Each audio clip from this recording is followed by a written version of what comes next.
Comenzamos en nombre del Padre, del Hijo y del Espíritu Santo. Amén. Y pedimos a la Virgen Santísima que abra nuestros corazones para que podamos entender el mensaje que el Señor nos manda a través del Apocalipsis.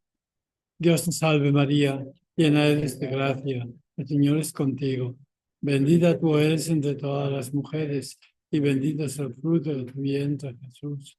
Santa María, Madre de Dios, ruega por nosotros pecadores, ahora y en la hora de nuestra muerte. Amén. En nombre del Padre, del Hijo y del Espíritu Santo. Amén.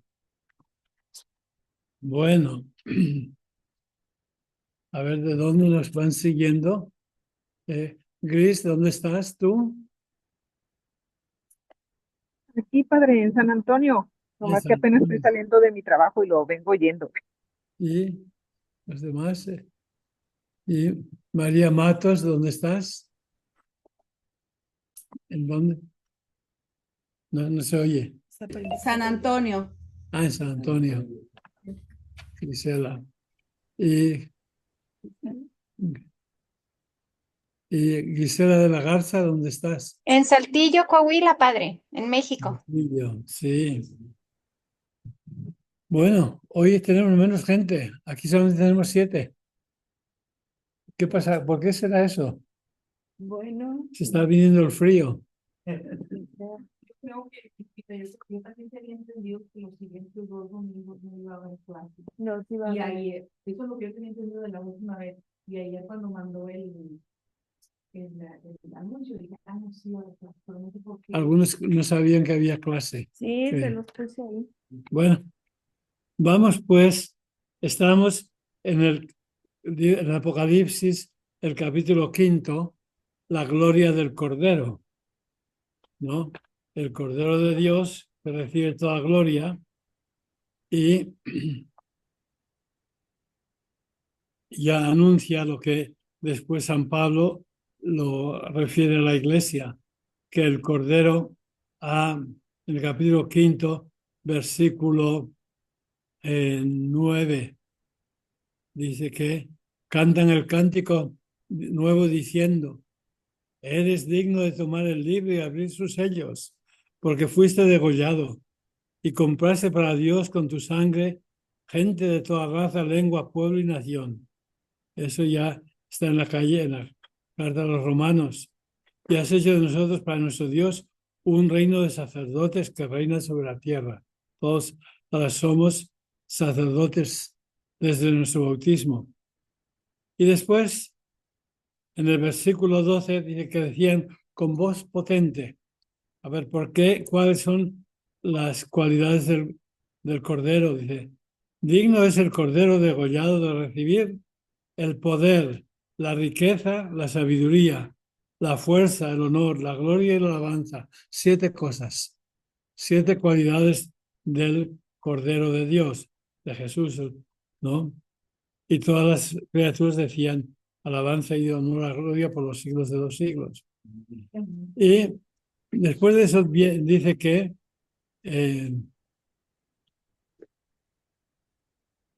el Cordero había tenido un rollo sellado con 7 sellos. Y ahora en el capítulo 6 va a abrir los sellos. ¿Y qué es eso de sellar en la Biblia? Pues el sellar en la Biblia sale en varios textos, ¿no? Por ejemplo, en Ezequiel, creo que es capítulo 7 del profeta Ezequiel, allí también, en varios textos, hay que sellar a la gente. Es otro texto. Capítulo 7.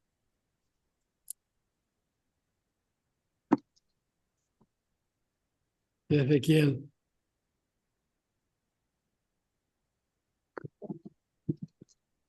Ay.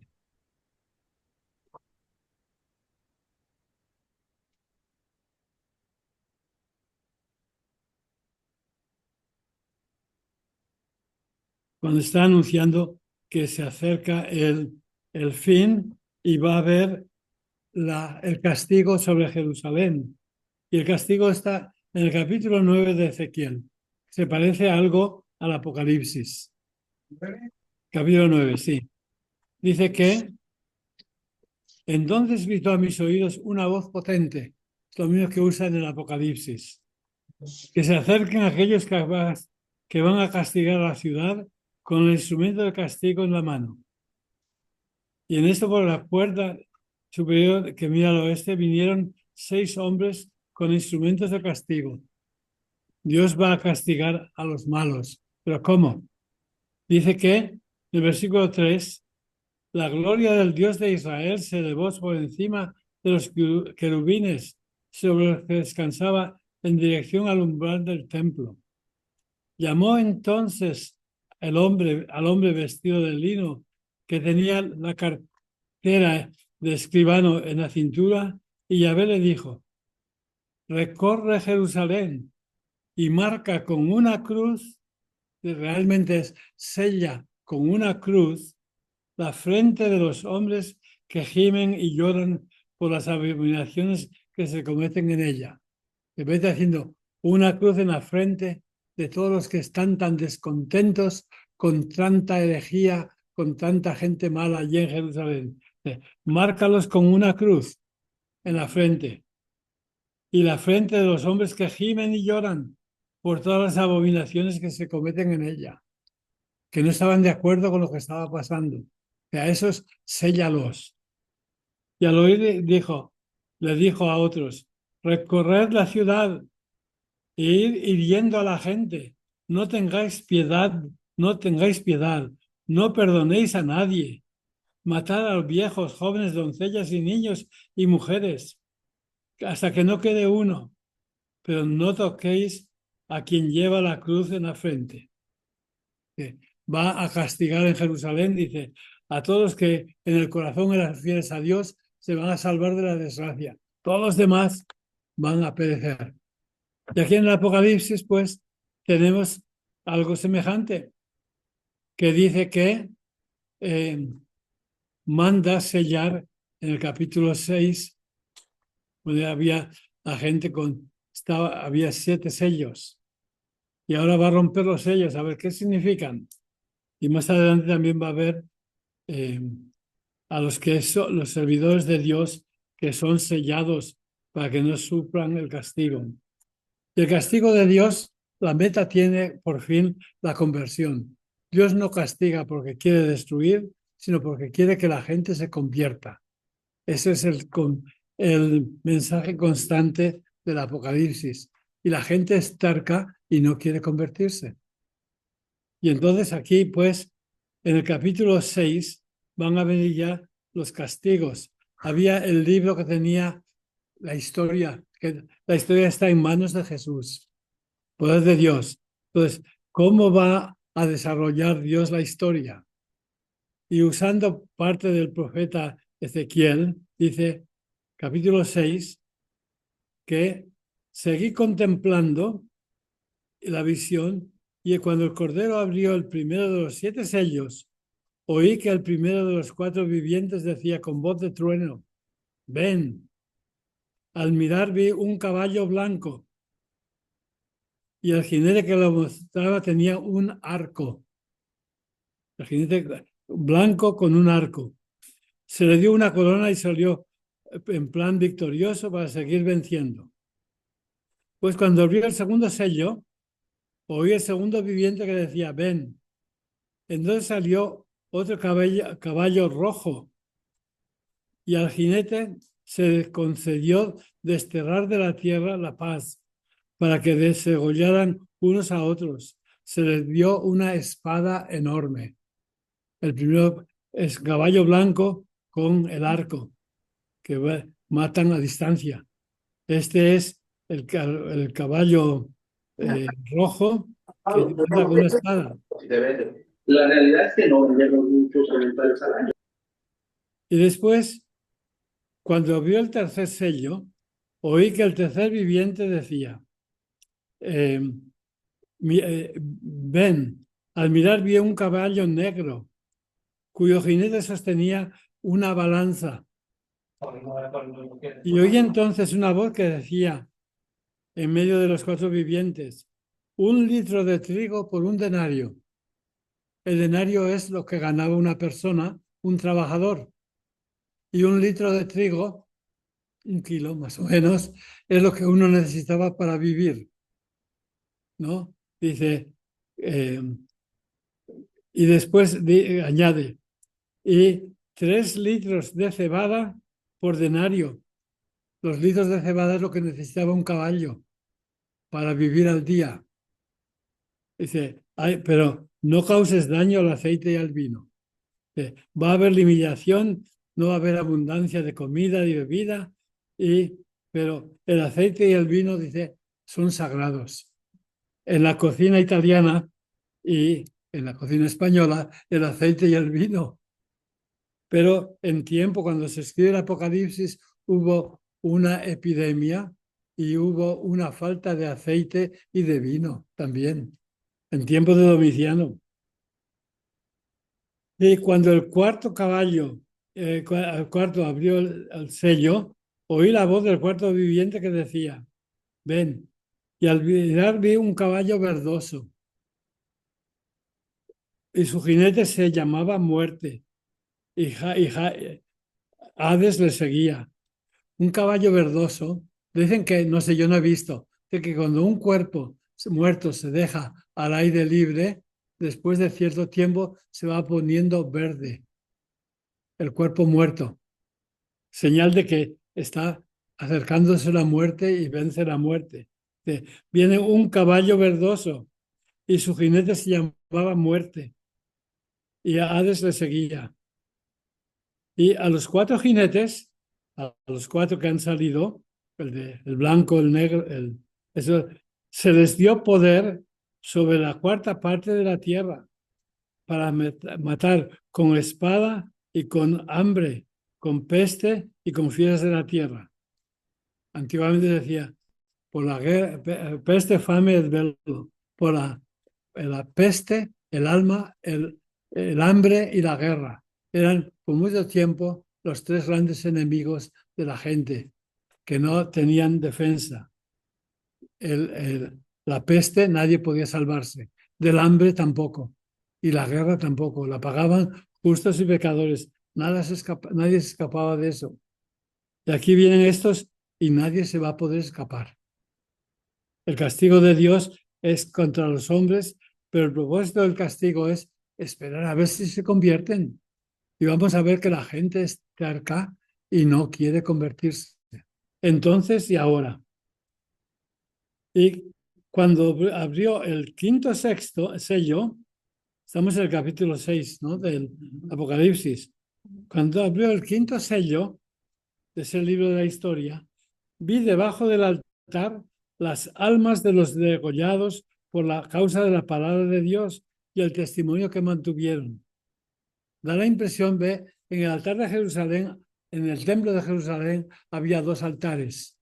Y esto es el altar, está hablando del altar del cielo, porque el altar de Jerusalén era una copia del altar del cielo. Y en el altar de Jerusalén, en el templo, había un altar pequeño de piedra cuadrado donde quemaban las víctimas. Era el altar de los holocaustos, que estaba al aire libre, y allí quemaban las víctimas, ¿no? Se comían la mitad. Bueno, lo mataban, pero dentro del templo había otro altar más sagrado. Era la mesa de la proposición.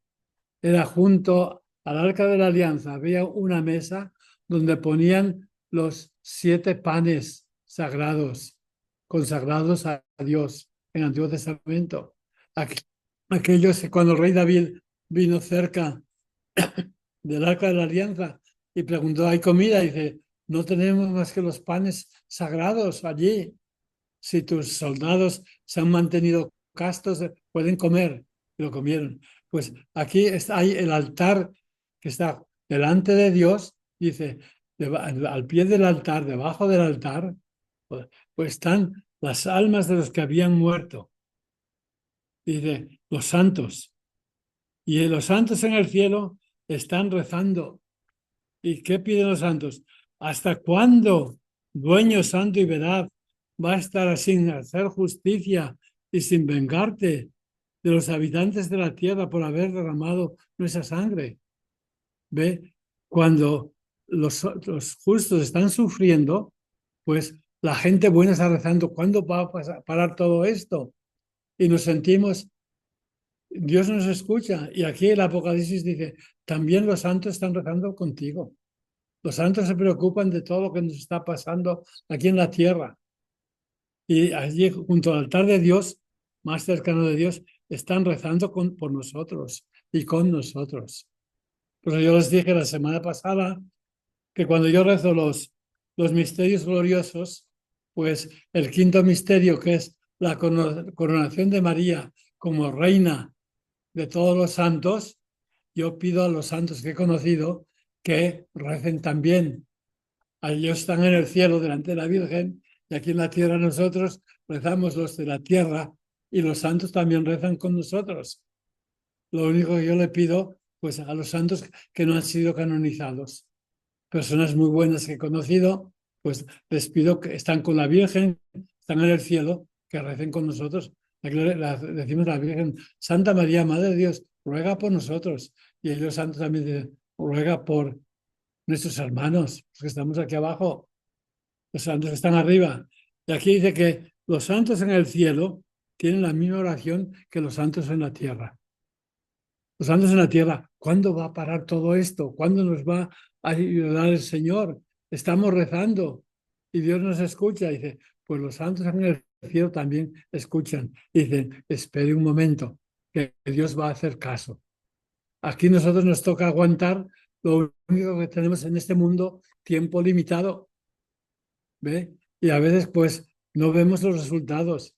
Pero cuando comenzó la iglesia y la persecución de la iglesia, los cristianos estaban rezando que Dios nos libere. Y por 300 años todos los papas fueron mártires. Estaban rezando y Dios escucha. Dios escuchaba, pero esperen que Dios tiene un límite.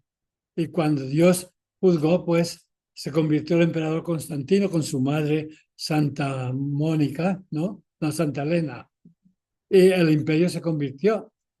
Y entonces ya cambió todo, pero la iglesia tuvo que sufrir por mucho tiempo. Y cuando Jesús mandó a los discípulos, dicen, van a tener que sufrir, aguanten. Y cada generación tiene que aguantar. ¿Ve? Nosotros ahora estamos aquí.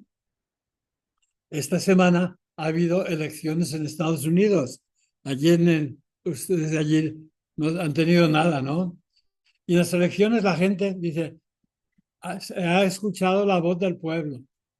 Sí, ha escuchado la voz del pueblo. Ahora vamos a escuchar la voz de Dios, porque Dios tiene siempre la última palabra. Unos pues dicen, ha sido un desastre, otros dicen, está bien, la mitad y mitad, ¿no? Nunca sabemos lo que va a pasar, porque la historia está en manos de Dios y la última palabra la va a tener Dios. Y esperemos que el gobierno, pues siempre nos han dicho que el otro lado es el peor.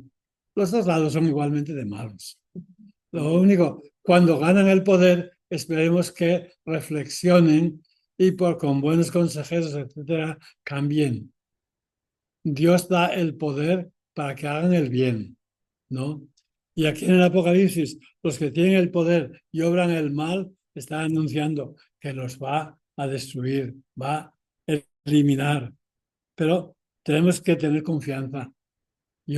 Pues estas elecciones, pues ha ganado Trump.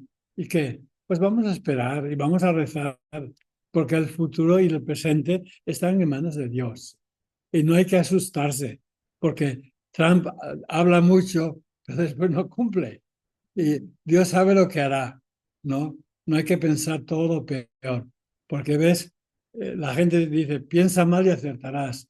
El cristiano dice, piensa bien aunque te equivoques. Hay que pensar bien y tenemos que pensar que Trump, con consejeros y con todo, va a reflexionar y con la ayuda, si estamos en manos de Dios, todo va a salir bien. No hay que tener miedo. Aquí pues había estos 7 sellos que fueron abriendo y cuando llega el último, va a ser el último sello, va a decir que va a destruir todo. Y antes de que destruya todo, dice, espera un momento. Dice, hay que marcar a los elegidos de Dios. En el Apocalipsis, un momento clave, no lo encuentro aquí ahora, es cuando dice que había 4 ángeles que iban a destruir los árboles, los ríos y, ¿qué más? La hierba verde. Iban a destruir toda la creación. Y antes de hacer eso, un ángel dice, esperen, vamos a marcar primero a los siervos de Dios. Porque cuando destruyes la naturaleza, cuando destruyes los ríos, los montes, las fuentes, todo eso, vas a destruir la humanidad. Y por eso el Papa está diciendo que tenemos que cuidar la tierra, que Dios nos ha dado, porque cuando destruimos la tierra, nos estamos destruyendo a nosotros mismos. Y en el libro del Apocalipsis había estos 4 ángeles que iban a destruir todo. Y uno dice, espera, vamos a sellar primero a los elegidos de Dios para que esos sobrevivan. Dios no quiere que los suyos perezcan. Y cuando hay castigos, bueno, decimos, lo pagan los justos por los pecadores, ¿no? Y en México dicen que Dios nos encuentre confesados, ¿no? Dicen los mexicanos. Pero el Apocalipsis dice, no, estamos en manos de Dios y Dios nos va a sacar adelante. Y aquí van a abrir los 7 sellos y salen estos 4 caballos. Y estos caballos, pues también salen en el libro, en el profeta Zacarías, capítulo 1, versículo, al final del capítulo 1 de Zacarías. Zacarías está antes de Malaquías. Malaquías es el último. Zacarías es el penúltimo de los profetas. Profeta Zacarías, ¿no? Después. Y allí también Zacarías tiene la visión del Apocalipsis, está en cierto modo plasmada de la visión de Zacarías. El autor del Apocalipsis no se lo inventó todo, fue tomando ideas de los profetas y las puso en el libro del Apocalipsis para decir a los cristianos, no tengan miedo. Dios nunca abandona a su pueblo. Y bien, nunca abandonó al pueblo de Israel en Egipto, nunca los abandonó al pueblo de Israel en Babilonia, y Dios no nos va a abandonar a nosotros, porque ahora nosotros somos el pueblo de Israel. ¿Ve? Esta semana allí en la casa de padres, uno de los padres que le gusta mucho meterse con la Biblia, me decía que la historia de San Mateo, que Jesús nació en Belén, dice, y que después Herodes mató a los inocentes. El padre ese decía, eso no pasó nunca, esas cosas. No hay que tomarlas al pie de la letra. Y mató Herodes a inocentes. Quizá mató a unos pocos, era tan salvaje que cualquier cosa se puede pensar de él. Pero la cuestión no es, ¿sucedió lo que cuenta San Mateo o no sucedió? Esa es la pregunta equivocada. Cuando leemos una historia de la Biblia no es para ver si pasó o no pasó. El Apocalipsis no es para ver si va a pasar o no va a pasar. No. La pregunta que hay que hacer es, ¿qué es lo que nos está tratando de enseñar? Cuando San Mateo nos dice que pues Jesús nace y mueren los inocentes. Y después Jesús va a Egipto y de Egipto llamé a mi hijo, etc. ¿Qué está diciendo San Mateo a los lectores? Que eran de origen judío, que se habían hecho cristianos. Les está diciendo, ustedes son el Israel de Dios. Y por eso cuando nace Cristo pasan cosas que sucedieron cuando nació el primer Israel en Egipto, que mataron a los niños, etc. Cuando nos cuenta esas historias sobre Jesús es para que entendamos que nosotros somos el Israel, el nuevo Israel, el pueblo escogido de Dios. Y Dios había estado con su pueblo durante 40 años en el desierto, etc. Y San Mateo dice que Jesús es Emmanuel, que Jesús es Dios con nosotros. Es la primera historia que nos dice cuando la Virgen va a dar a luz, ¿no? Tendrás un hijo y se llamará Emmanuel, que significa Dios con nosotros. Y San Mateo dice, ustedes los cristianos son Dios con nosotros. Y al final dice, vayan y prediquen todas las naciones, vayan a predicar y yo estaré con ustedes hasta el final de los tiempos. Jesús es Dios que ha recibido todo poder en el cielo y la tierra. Yo estaré con ustedes hasta el final de los tiempos, que nosotros somos los que tenemos a Dios con nosotros. El pueblo de Israel había tenido siempre a Dios con ellos. Sentían eso, ¿no? También castigándolos de vez en cuando. Pero aquí, cuando San Mateo escribe, es para decir a los cristianos que han aceptado a Jesús que nosotros somos el nuevo Israel de Dios. Y en todos los evangelios, de diferentes modos, se nos dice a los cristianos que somos el Israel de Dios. ¿Ve? En el Evangelio de San Juan era Natanael, que le dijeron a Natanael, hemos visto al Mesías, hijo de José. Y dice, no, de Nazaret nada bueno sale de Nazaret.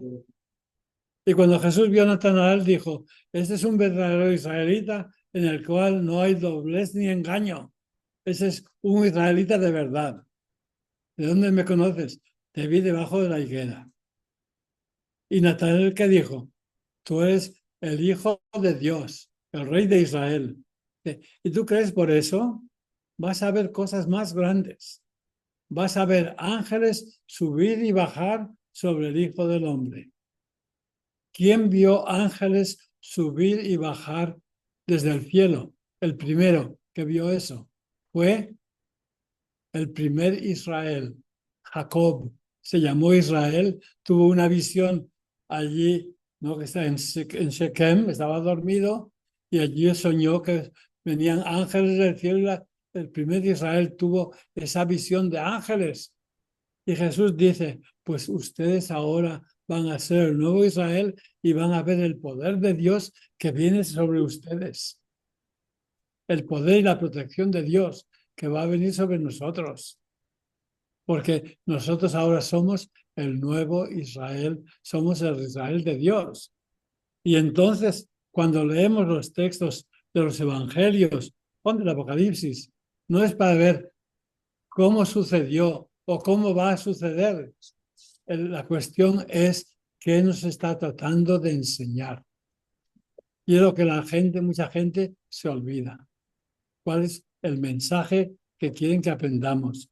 Y el Apocalipsis, pues, se escribe cuando los cristianos están sufriendo mucho, ¿no? Había comenzado la persecución de Domiciano. Todos recuerdan al emperador Nerón y vamos a ver luego que el emperador Nerón murió y era la primera bestia del Apocalipsis, pero sale una segunda bestia que había estado herida de muerte y es Domiciano. Es un nuevo Nerón, ¿no? Como aquí decimos, necesitamos un nuevo Reagan, o necesitamos un nuevo, quién sabe qué, de presidente, ¿no? Necesitamos un nuevo cual, quién sabe, ¿no? Pero Dios repite la historia y Dios inspira a personas que continúen haciendo su mensaje, su labor. Y en el libro del Apocalipsis los cristianos se sentían muy abandonados. El hombre más poderoso del mundo, el emperador, está con nosotros. Ya lo decía San Marcos. ¿Y qué podemos nosotros? ¿Qué vamos a hacer? Pues San Marcos dice, a rezar y aguantar. Y si rezan y aguantan, pues todo saldrá bien. El Apocalipsis dice, rezar y aguantar y sobre todo esperar. Porque Dios va a venir, parece que tarda, pero va a venir a salvarnos. ¿Sí? Una pregunta.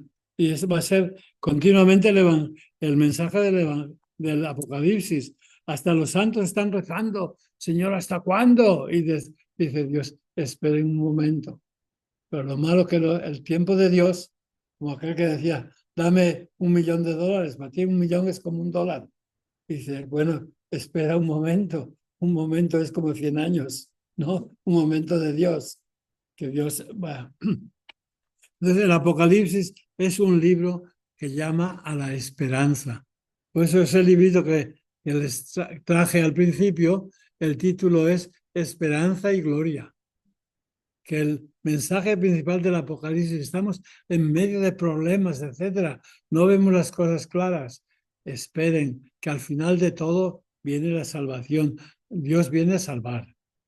Y el mal va a perder al final, ¿no?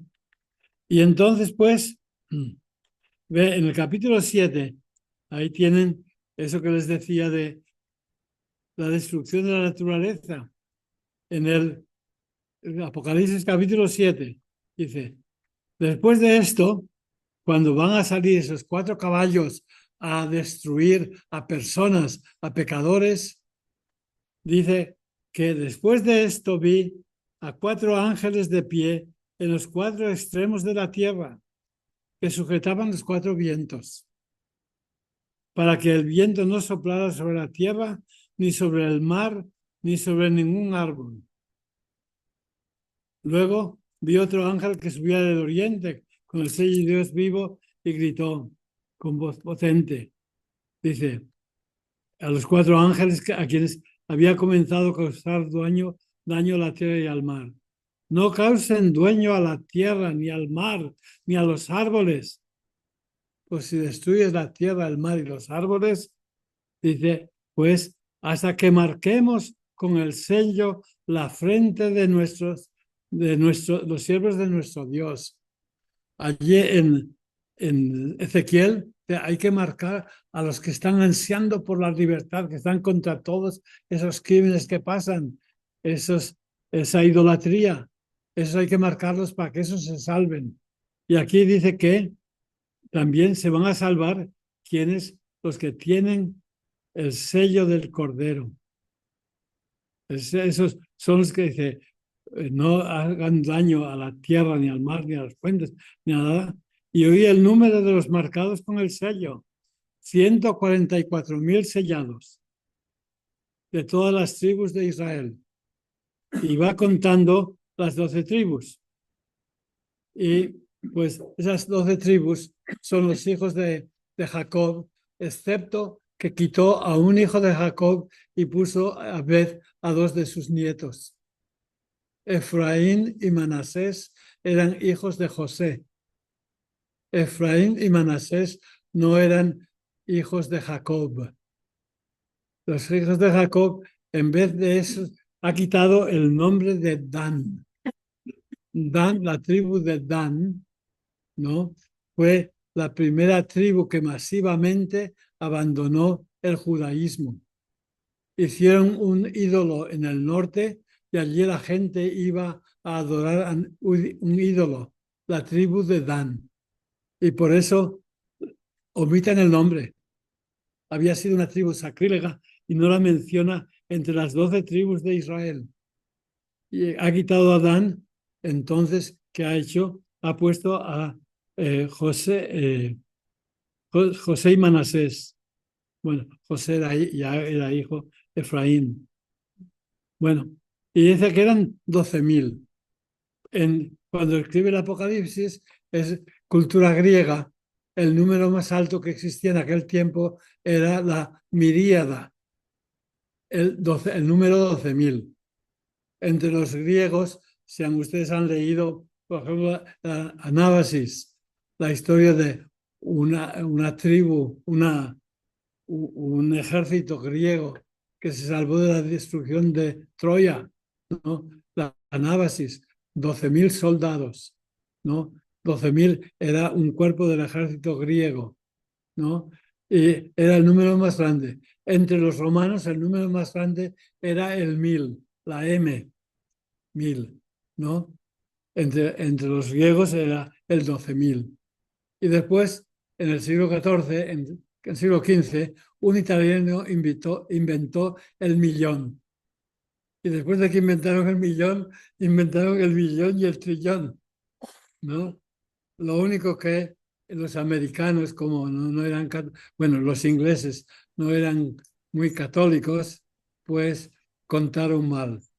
Porque para nosotros 1.000.000 es 1.000 miles. 1.000 por 1.000, 1.000.000. ¿Y qué es 1.000.000.000? 1.000.000.000 es 1.000 millones. 1.000 millones es 1.000.000.000. En inglés, no. Un billón es, espera, no, 1.000.000 de millones es 1.000.000.000.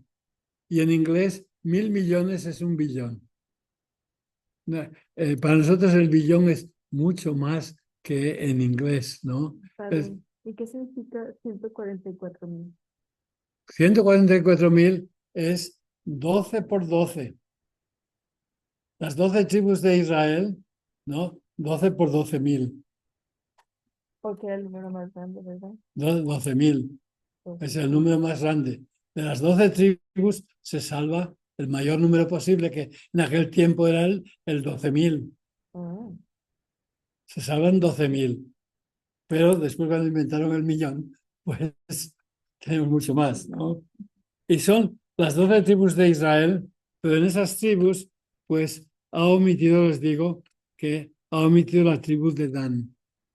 Quizá porque la tribu de Dan fue la primera que apostató y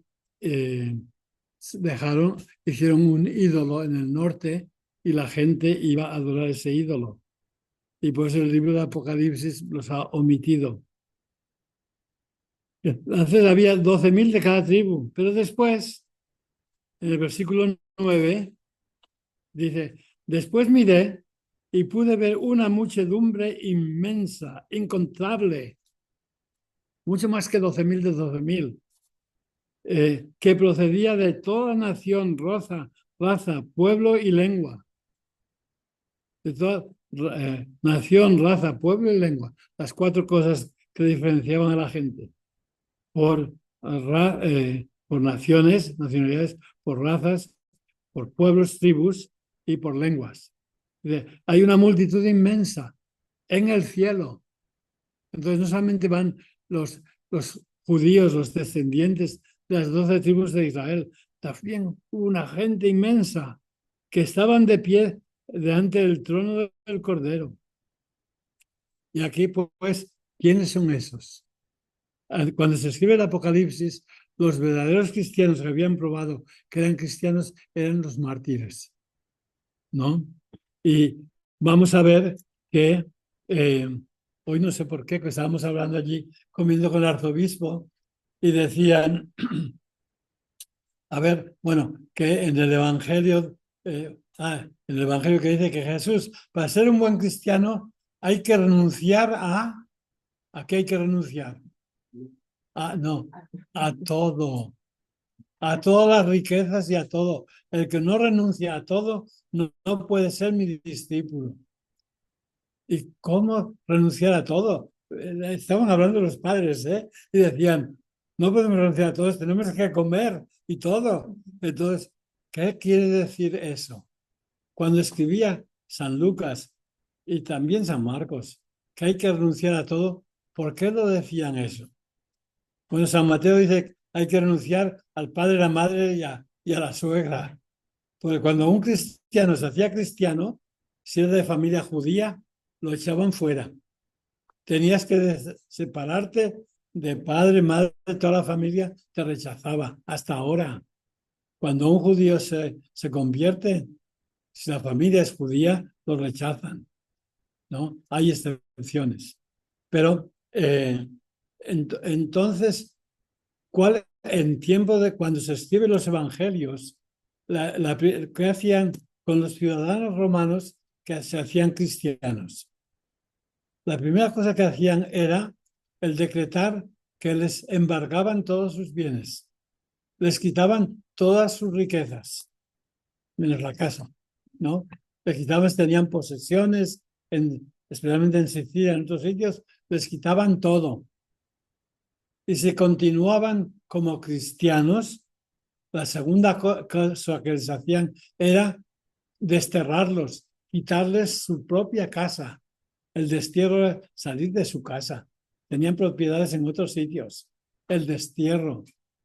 Y si continuaban siendo cristianos, entonces venía ya el castigo físico hasta la degollación o la crucifixión. Bueno, a los no romanos. Pero el primer paso era, uno que se hacía cristiano tenía que estar dispuesto a perderlo todo. Y el que estaban pues muy agarrados a sus riquezas, pues eso pasó con los judíos cuando estaban en España. ¿Ve? Los reyes católicos mandaron que los judíos, si no se convertían, pues tenían que marcharse al desierto y al destierro, iban a perder todas sus riquezas que tenían en España. No les dejaban sacar dinero. Entonces, ¿qué hicieron? Muchos judíos se hicieron católicos. Eran los conversos. Santa Teresa de Jesús tuvo una abuela que había sido judía, porque muchos judíos, para no perder sus propiedades, todo eso, se hicieron bautizar. Pero después continuaban en privado viviendo como judíos. También los que vinieron a México, ¿ve? Los judíos tenían prohibido venir al Nuevo Mundo, porque no quería que vinieran ni judíos ni protestantes. Había habido tantos problemas por la fe en Europa que los reyes de España no querían que aquí vinieran protestantes. Y en la frontera de Santa Fe y en Texas trajeron sacerdotes de Irlanda que hablaban inglés para ponerlos en la frontera. Y cualquier anglo que quiera venir a vivir a Nuevo México o a Texas, antes de venir tenía que convertirse y hacerse católico. Porque no querían que aquí hubiera las luchas de la religión que había en Europa, ¿no?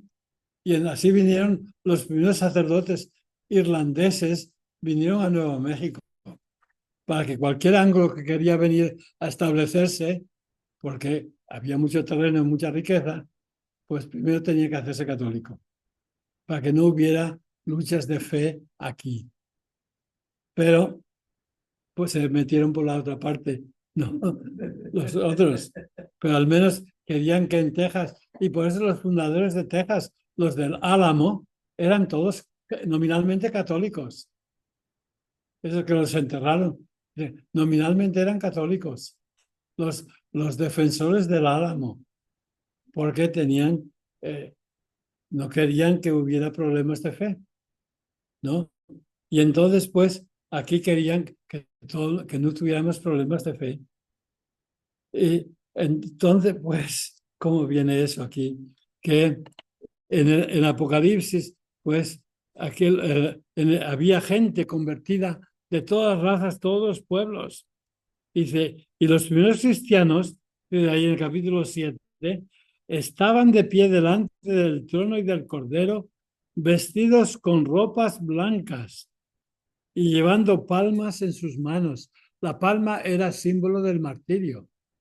Pero ¿cómo es que van con vestidos blancos? En el cielo todo es blanco, todo es limpio. Van con vestiduras blancas y entonces se ponen a gritar, la victoria es de nuestro Dios, que está sentado en el trono y del Cordero. Y entonces dice, y se postraron.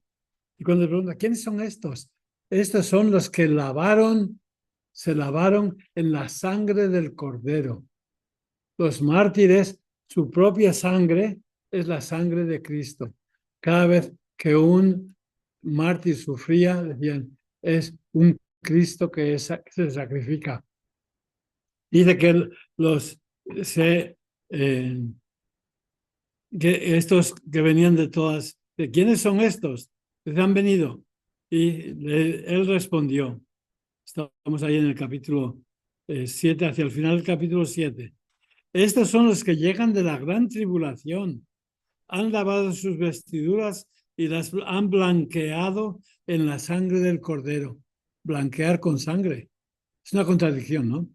Pero es que la sangre de Jesús nos purifica de todo pecado. Así lo pone San Juan en su primera carta. Que la sangre de Jesús nos purifica de todo cordero, de todo pecado, y los que derraman su sangre es la sangre de Cristo que es derramada en ellos y sobre ellos. Y cada vez que hay un mártir, pues es un cristiano que muere, es un Cristo que vuelve a morir. Y por eso están delante del trono de Dios día y noche, en el santuario del que está sentado en el trono, y extenderá su tienda sobre ellos. Estarán protegidos por Jesús, por el Cordero. Y ya no tendrán hambre ni sed, y nadie les molestará, ni calor, bochorno, porque el Cordero que está en medio del trono los apacentará y los guiará a manantiales de las aguas de la vida. Y Dios enjugará toda lágrima de sus ojos. Allí los que han muerto quizás lloraron aquí. Allí en el cielo ya no hay lágrimas. También sale en la carta en San Juan. La primera carta de San Juan dice que también allí que no habrá lágrimas. Y entonces los que mueren tenían lágrimas en sus ojos. Y los que son verdaderos cristianos tienen que tener lágrimas en sus ojos. Dice, hay de los que mueran sin tener lágrimas en sus ojos. El Cordero de Dios dice, va a quitar las lágrimas. Pero si tú ves a la gente sufriendo, a los pobres oprimidos, y no te conmueves, y no te entran ganas de llorar, quiere decir que no eres muy buen cristiano. Cuando ves ciertas cosas, tenías que tener lágrimas en tus ojos. Y entonces dice, el Cordero de Dios te va a dar la esperanza y la gloria, y no vas a tener lágrimas. Hay que ser personas de compasión, ¿no? Y la compasión es lo que hace, varias veces, San Lucas especialmente, es lo que hace que una persona sea santa y buena. Ya saben, ya en la historia del Éxodo, dice que la hija del faraón fue al río y vio una cestita. Dicen, es un niño hebreo. Dice ella, movida a compasión, salvó al niño. En Egipto no eran todos malos. Había una mujer, la hija del faraón, que salvó al niño. ¿Por qué? Porque era movida a compasión. Así lo pone el Éxodo. En la parábola del buen samaritano pasó un levita, pasó un sacerdote y no sintieron nada. Dice, y pasó un samaritano y movido a compasión se acercó. La compasión es lo que hace a los hombres salvadores y lo que hace a los cristianos, verdaderos cristianos, que tenemos que compadecernos cuando vemos lo que sucede, ¿no? Y entonces, pues, aquí dice, en la tierra necesitamos, este amigo mío que murió hace poco, ¿no? Gustavo Gutiérrez decía eso. Hay de los que cuando mueran, Dios los encuentre sin lágrimas en los ojos, porque no supieron compadecerse de los que sufren, de los pobres. Eso se refería a los pobres. Pero la compasión es lo que hace que las personas salgan de sí mismas, ¿no? Ahora en España ha habido inundaciones y dicen, lo interesante ha sido la compasión de la gente, de todos. Un sobrino mío desde Navarra se ha ido hasta Valencia a trabajar allí, sí, enviado por el gobierno de Navarra, ¿no? Allí la compasión hizo, está muy lejos. España no es tan grande como Texas, pero la gente no está acostumbrada a viajar. La gente es muy lugareña. Cada cual vive en su provincia, en su región, y su corazón lo tiene allí. Ir a otros sitios, pues ya te encuentras fuera de tu casa. Primero porque en España, en cada región se habla español diferente. En nuestra tierra, en Navarra, tenemos navarrico, ¿no? Somos como los ticos, ¿no? Que todo termina en ico. Al otro lado está Aragón, los aragoneses. En el sur están los sevillanos, que son exageradores. Los sevillanos son muy bíblicos, muy orientales, ¿no? Y todo exageran. Te he dicho 1.000.000 de veces que te calles. Así, ¿no? Pues en España, según la región y la gente, es muy regional. Sí, en fin. Pues aquí dice que había gente de toda raza, todo pueblo, toda nación, de lo que distinguía a las personas. Jesús nos ha unificado a todos. Y San Pablo ya dice que en el nuevo reino de Dios no hay diferencia de raza, ni de hombres ni mujeres, que todos somos unos. Y es muy difícil de aceptar, porque todos queremos mantener divisiones que nos favorecen, ¿no? Y tenemos que abrir los brazos y el corazón a todos. Entonces, pues,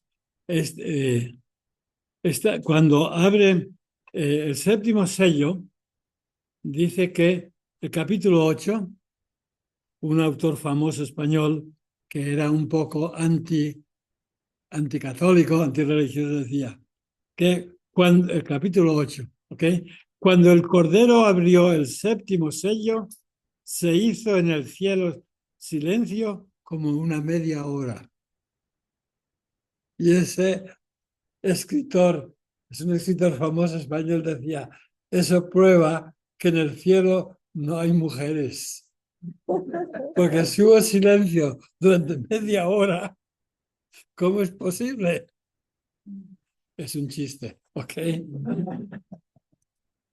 Y otro autor una vez se encontró con dos jóvenes que iban con sotana y les preguntó, ¿y ustedes quiénes son? Y dice, somos de la Compañía de Jesús. Ya saben, la Compañía de Jesús son los jesuitas. Bueno, yo de la Compañía de Jesús solamente conocía a uno, se llamaba Judas. Era de la Compañía de Jesús, ¿no? Pero aquí dice que llega el séptimo sello y ahora aparecen 7 ángeles que están delante de Dios, les fueron entregadas 7 trompetas.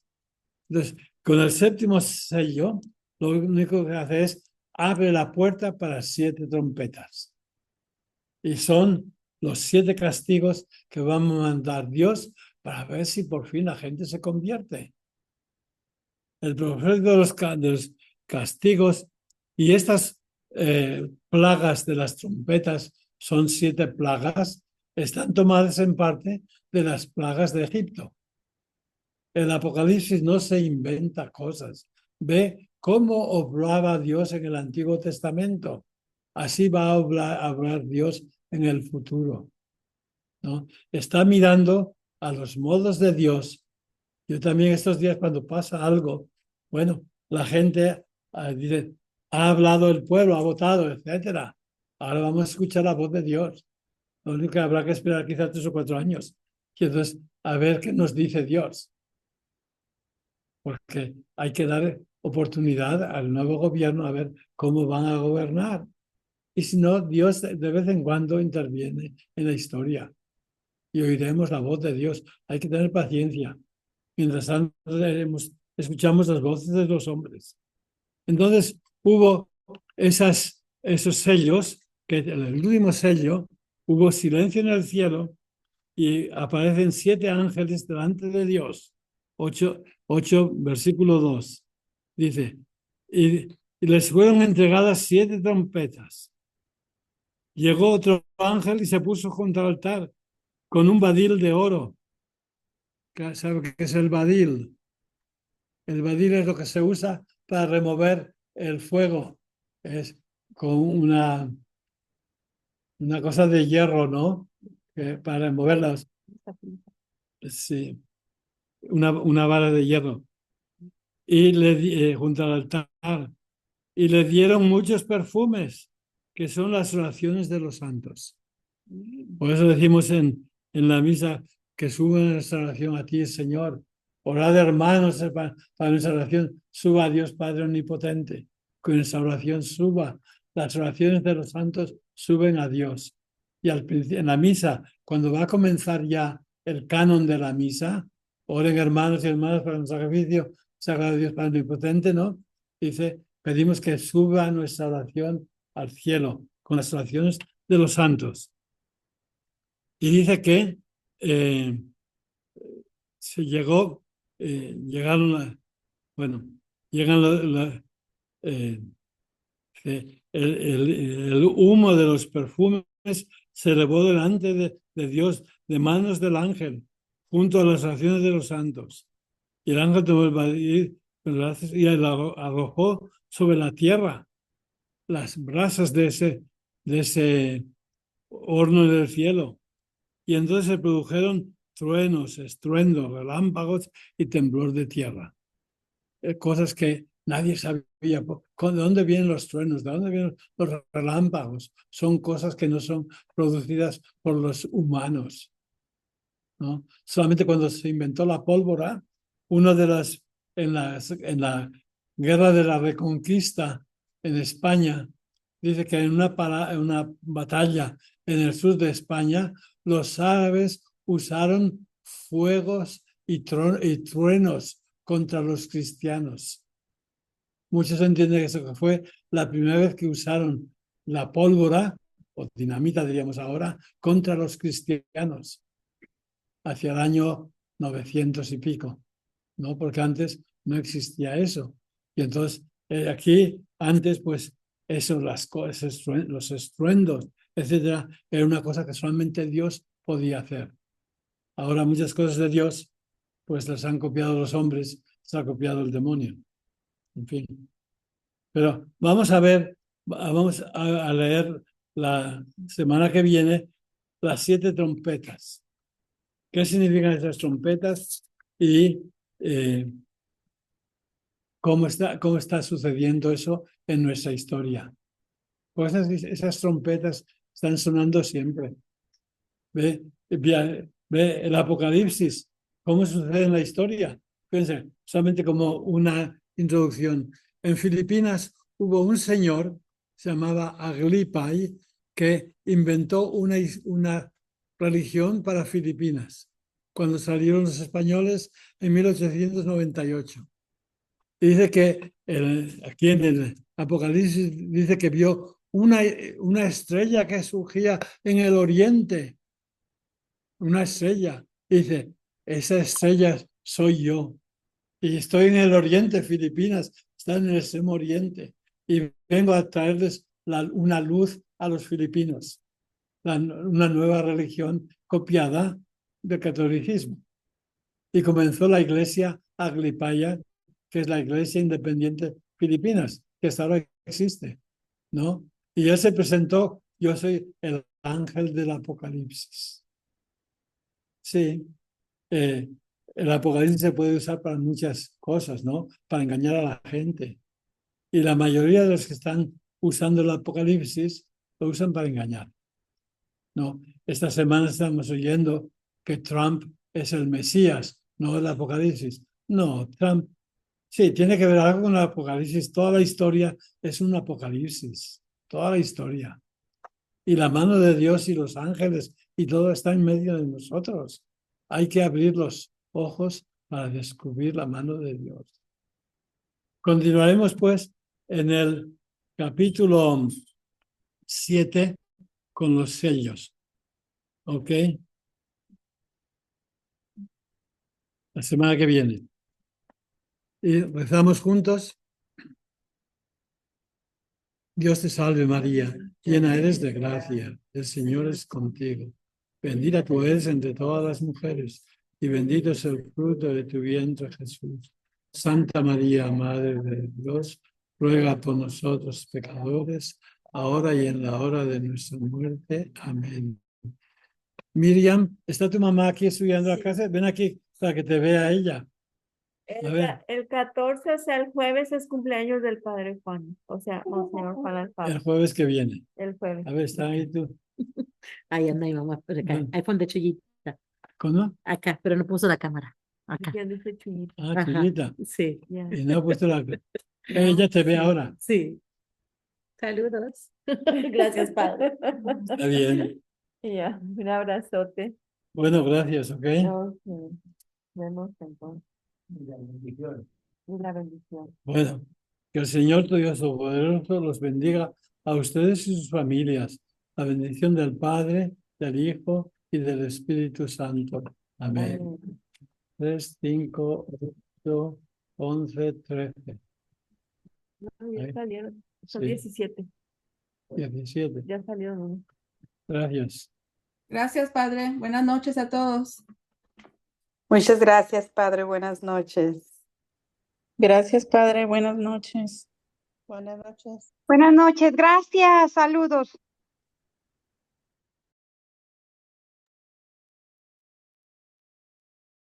Buenas noches.